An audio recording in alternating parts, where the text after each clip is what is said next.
Pernah nggak sih kalian dengar cerita tentang ibu hamil yang datang ke klinik tengah malam untuk melahirkan, tapi esok paginya, dia menghilang tanpa jejak?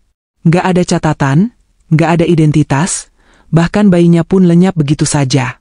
Yang bikin merinding, bidan yang membantu persalinannya sampai sekarang masih belum bisa melupakan kejadian itu. Karena ternyata, ibu hamil itu bukan manusia biasa. Assalamualaikum teman-teman semua, selamat datang di channel ini. Channel yang menyajikan kisah-kisah nyata penuh misteri, inspirasi, dan keajaiban dari kehidupan sehari-hari. Sebelum kita lanjut ke cerita lengkapnya, jangan lupa untuk like, komen, dan subscribe ya. Biar kamu nggak ketinggalan cerita-cerita menarik lainnya yang akan terus kita bagikan di channel ini.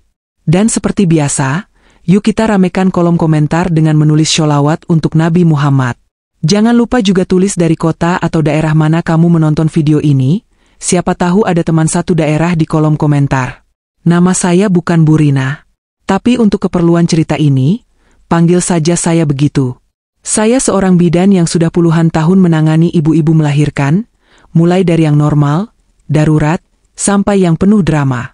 Tapi dari sekian banyak pengalaman hidup yang saya lewati, ada satu kejadian yang sampai hari ini masih membekas sangat kuat dalam ingatan saya. Kejadian ini bukan sekadar aneh, tapi juga sulit dinalar oleh logika. Bahkan setelah saya ceritakan ke sesama rekan medis, mereka hanya bisa terdiam atau bergidik ngeri. Kisah ini terjadi beberapa tahun yang lalu, di sebuah desa kecil di Jawa Timur, tempat saya membuka praktek bidan mandiri. Waktu itu sekitar tahun 2018, saya tinggal di rumah yang juga merangkap menjadi klinik bersalin. Tempatnya cukup sederhana. Bangunan rumah kayu dengan 2 kamar untuk pasien, 1 ruang bersalin kecil, dan 1 ruang tunggu. Karena desa ini tidak punya rumah sakit besar, warga sekitar lebih banyak mengandalkan saya ketika ada kasus darurat seperti melahirkan. Biasanya, saya memang tidak buka 24 jam, tapi kalau ada yang mengetuk malam-malam, saya selalu siap membantu. Sudah jadi panggilan hati seorang tenaga kesehatan. Malam itu, saya baru saja selesai sholat tahajud dan hendak kembali tidur. Waktu menunjukkan sekitar pukul 25 dini hari. Suasana di luar sunyi sekali. Lampu-lampu jalan sudah lama padam, dan satu-satunya suara yang terdengar hanya bunyi jangkrik dan detak jam dinding. Tiba-tiba, terdengar suara ketukan pelan di pintu depan. Tok, tok, tok, pelan tapi ritmenya teratur. Seperti seseorang yang ragu-ragu tapi tetap berusaha meminta tolong.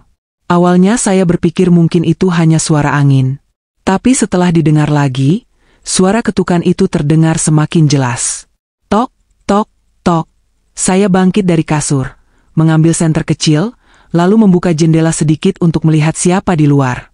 Dan di sanalah saya melihat sosok wanita berdiri di depan pintu. Perutnya besar, seperti sedang hamil tua. Rambutnya panjang, wajahnya tertutup sebagian karena cahaya remang-remang dari lampu depan rumah. Tapi yang paling saya ingat, pakaiannya tampak basah kuyup, menempel di tubuh seperti habis kehujanan. Saya sempat heran, karena malam itu tidak hujan sama sekali. Bahkan tanah di depan rumah masih kering, tidak ada bekas air atau genangan.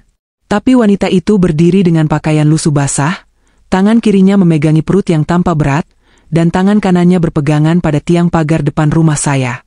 Saya langsung membuka pintu, menyapanya, "Ibu, kenapa?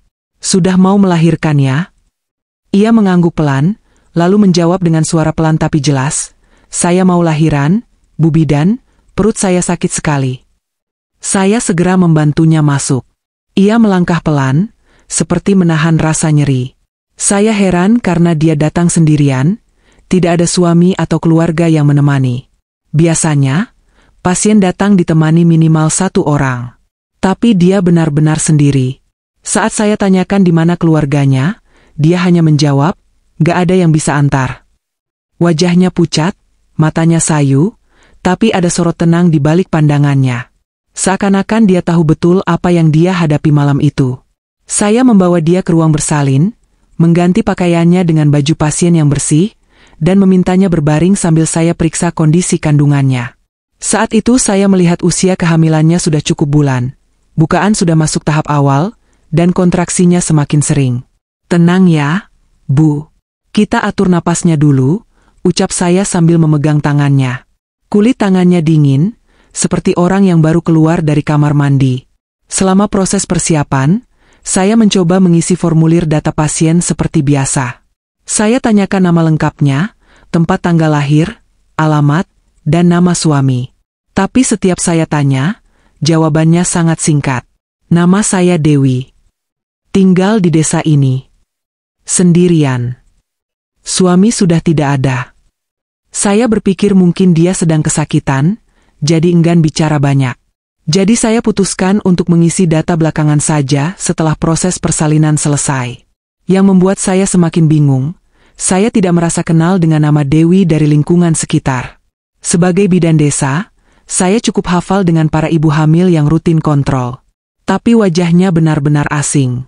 Padahal saya aktif mendata ibu hamil di wilayah saya melalui posyandu dan pemeriksaan bulanan. Apalagi dengan usia kandungan sebesar itu, tidak mungkin dia baru muncul sekarang. Kontraksi semakin kuat. Saya segera mempersiapkan alat-alat persalinan dan mulai membantu proses kelahiran. Alhamdulillah, sekitar pukul 3.15, bayi perempuan mungil lahir dengan selamat. Tangisannya nyaring, kondisi tubuhnya sehat dan normal. Tapi ada yang janggal. Ibu bayi, yaitu Bu Dewi, sama sekali tidak menunjukkan ekspresi apapun.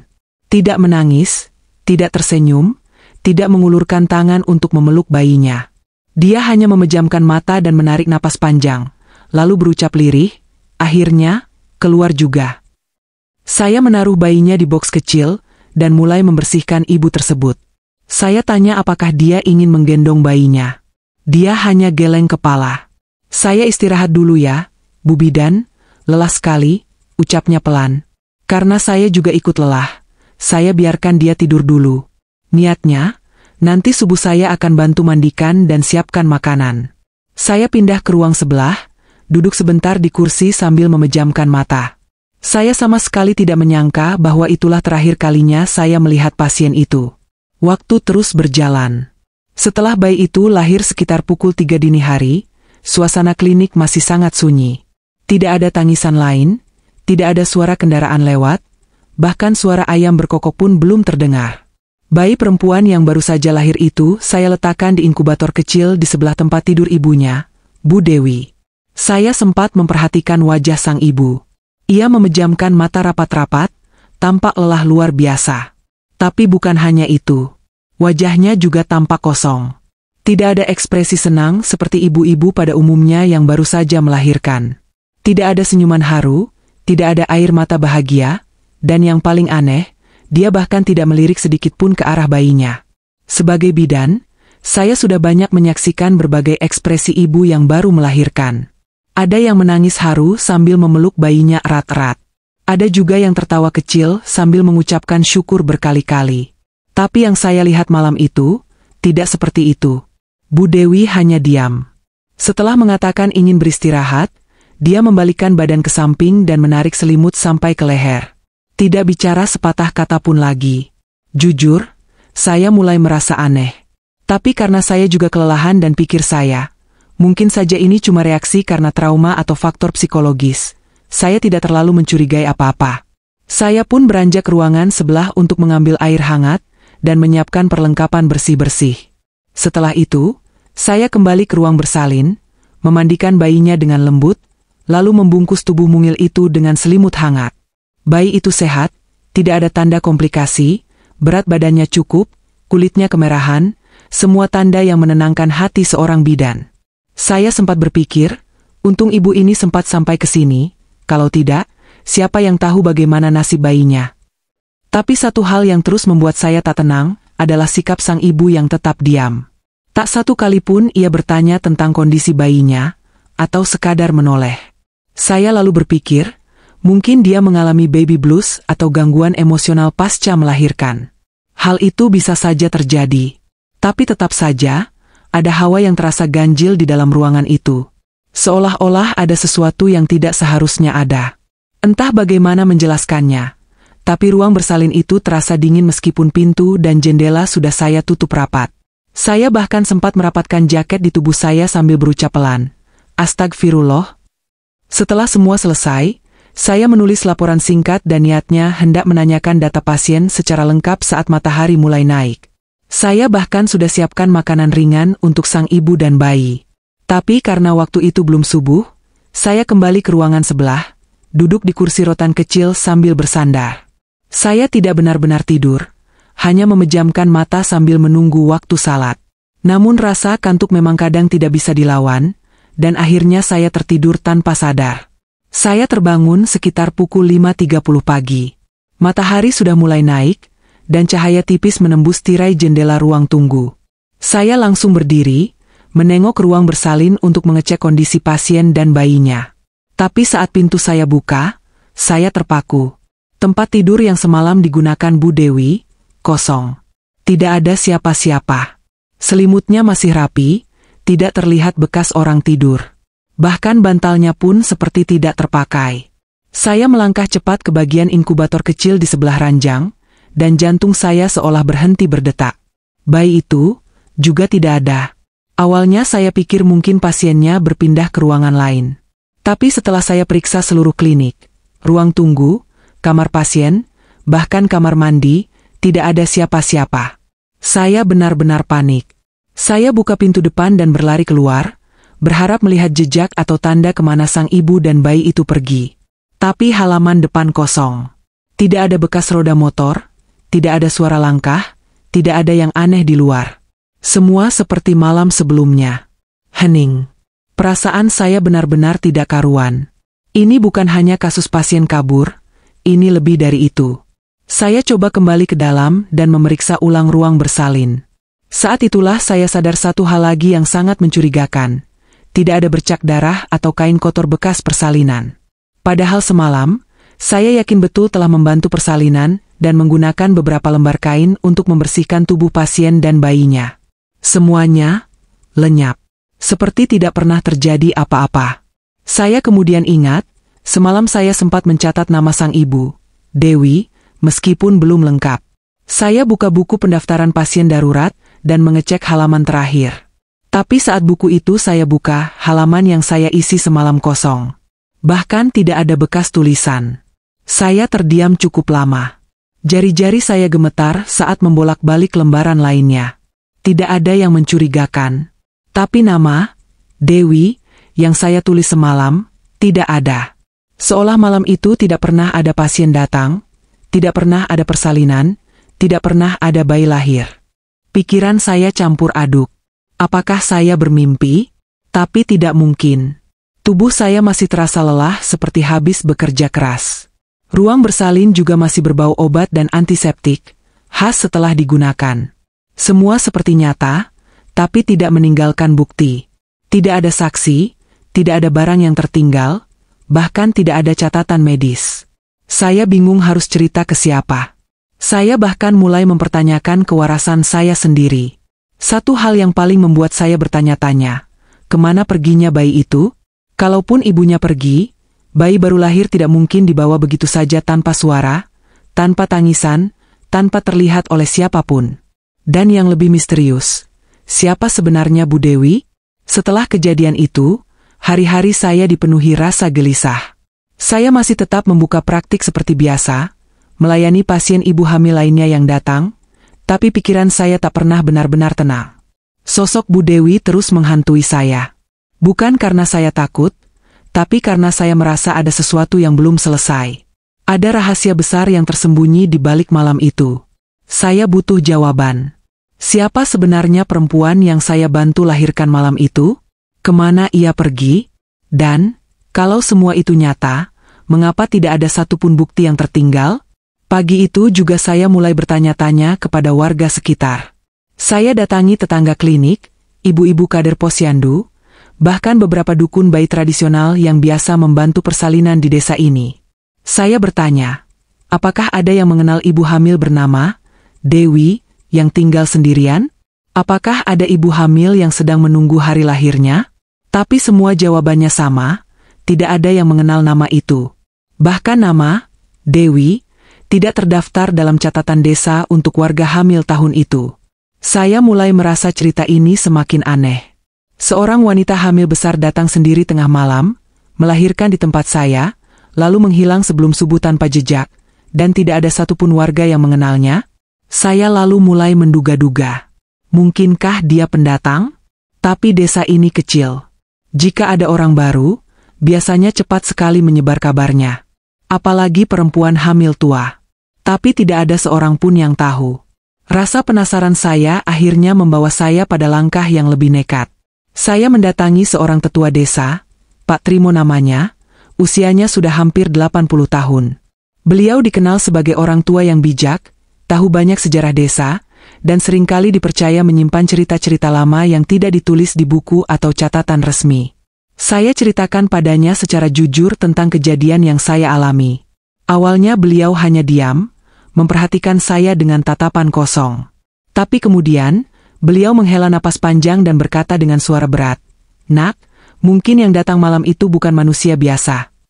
Saya terdiam. "Maksudnya, Pak?" tanya saya heran. Pak Trimo lalu mulai bercerita.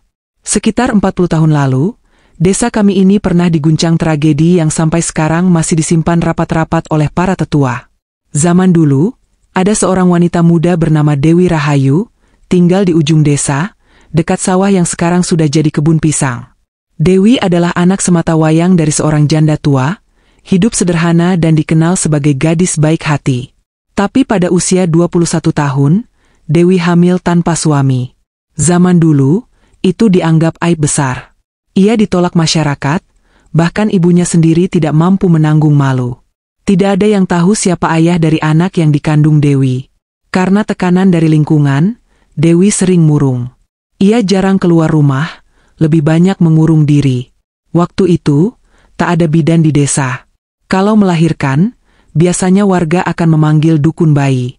Tapi ketika waktunya tiba, Dewi melahirkan sendirian, di rumah reotnya yang gelap, tanpa bantuan siapapun. Dan ironisnya, saat warga menemukan dia pagi harinya, ia sudah tidak bernyawa. Ia meninggal karena pendarahan hebat. Bayinya tidak ditemukan.